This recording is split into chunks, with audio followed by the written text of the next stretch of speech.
नमस्कार दोस्तों, स्वागत है हमारे YouTube चैनल में आपका। हम इस वीडियो में जानेंगे कि क्या N95 मास्क कोरोना रोकने में हो रहे हैं नाकाम। और आगे हम इस वीडियो में जानेंगे कि अगले 2 दिनों में कई राज्यों में बारिश की चेतावनी। और आगे जानेंगे कि किस राज्य में बाढ़ से लोगों की जा रही हैं जानें। यहाँ दोस्तों, किस राज्य में लोगों की जा रही हैं जानें, ये भी जानेंगे। और आगे हम जानेंगे कि दोबारा स्कूल खोलने पर वैज्ञानिकों का दावा क्या कह रहा है। क्या दोबारा स्कूल खुलेंगे? चलिए दोस्तों, बढ़ते हैं अगली खबर की तरफ। तिरुपति में कोरोना का कहर। पूरा तिरुपति शहर में कंटामिनेट एरिया में 5 अगस्त तक टोटल लॉकडाउन। सभी 56 वार्डों में संक्रमित मिले। मंदिर खुला रहेगा पर सर्वदर्शन टिकट बंद। पूरे शहर में अभी तक 1700 कोरोना पॉजिटिव। तिरुपति मंदिर के स्टाफ में 170 पॉजिटिव।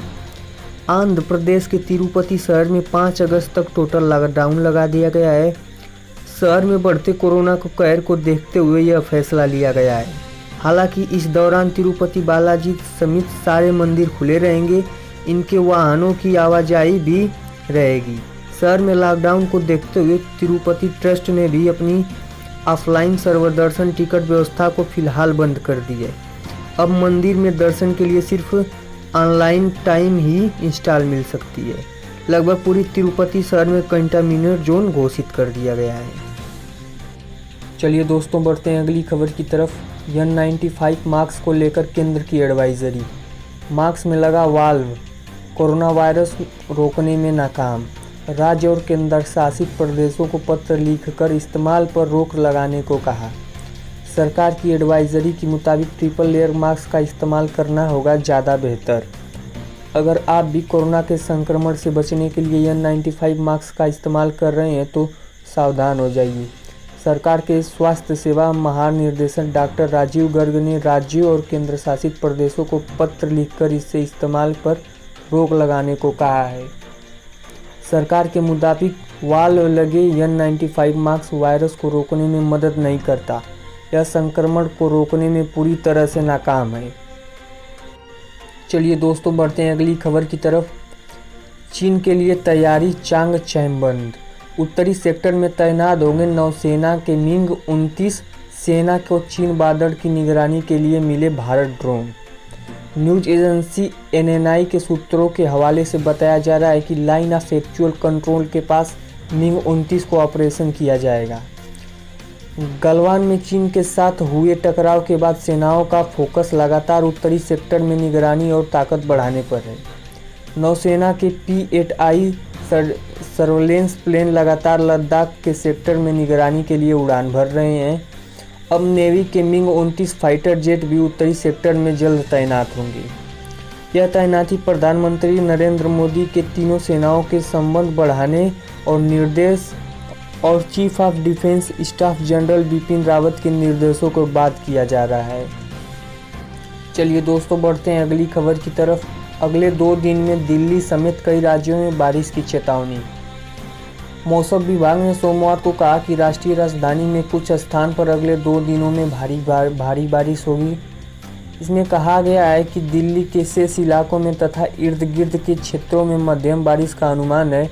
मौसम ने पूर्वानुमान में कहा है कि दिल्ली, हिमाचल प्रदेश, उत्तराखंड, पंजाब, हरियाणा, चंडीगढ़, उत्तर प्रदेश में अगले 2 दिनों में बारिश हो सकती है तथा कुछ स्थानों पर भारी और बहुत भारी बारिश भी हो सकती है।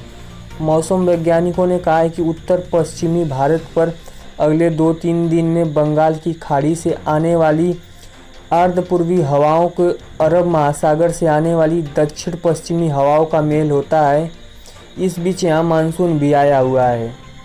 इन 2 कारणों से अगले 24 घंटे में दिल्ली NCR में मध्यम बारिश की संभावना है। मौसम विभाग ने सोमवार रात तक मध्यम बारिश होने और 40 किलोमीटर प्रति घंटा की तेज रफ्तार से हवा चलने का अनुमान जताया है। चलिए दोस्तों, बढ़ते हैं अगली खबर की तरफ। आसाम में बाढ़ से एक और व्यक्ति की मौत, 24 लाख से अधिक लोग प्रभावित। गुवाहाटी, असम में बाढ़ की स्थिति गंभीर बनी हुई है। बाढ़ में एक और व्यक्ति की जान चली गई है, जिससे राज्य के 24 जिलों में 24 लाख से अधिक लोग प्रभावित हुए हैं। एक आधिकारिक बुलेटिन में यह जानकारी दी गई है। असम राज्य आपदा प्रबंधक प्रतिकरण और दैनिक बाढ़ रिपोर्ट के अनुसार कामरूप महानगर जिले में गुवाहाटी के पास सोनापुर में एक व्यक्ति की मौत हो गई। इस साल राज्य भर में बाढ़ और भूस्खलन में जान गंवाने वाली की कुल संख्या 111 हो गई है, जिनमें से 85 लोग बाढ़ से संबंधित घटनाओं में मारे गए हैं। 26 लोगों की जान भूस्खलन में चली गई है। चलिए दोस्तों, बढ़ते हैं अगली खबर की तरफ। वैज्ञानिकों का नया अलर्ट, दोबारा स्कूल खोलने से और बढ़ सकता है कोरोना का ट्रांसमिशन। स्टडी में दावा, 10 से 19 साल की उम्र के बच्चे भी वयस्कों की तरह फैला सकते हैं कोरोना वायरस।